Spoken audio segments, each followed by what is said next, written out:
Let me tell you something about life. Sometimes, life will treat you like you don't matter. Like you don't matter. I grew up in a small zinc house in Port Harcourt with my parents and 3 siblings. There were nights when dinner was just gari and groundnut. My slippers had holes and our school chairs were broken. People knew us as the poor family on the street.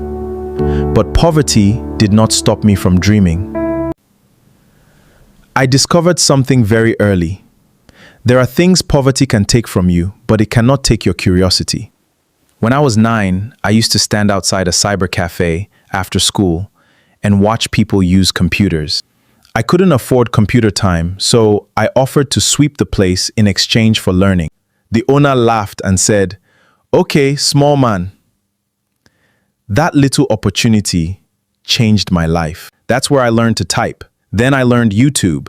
Eventually, I started learning how to code on an old borrowed laptop. So please, don't despise small beginnings. Sometimes your biggest opportunity will come looking like something very small. Secondary school was difficult. Sometimes I walked for almost 45 minutes because I didn't have transport money. Sometimes NEPA took the light and I studied with a small torchlight. But I kept telling myself, one day this struggle will make sense. Some friends laughed at me. They asked, "Emeka, what will you do with computer? Go and sell pure water." I didn't fight them, I just smiled and continued.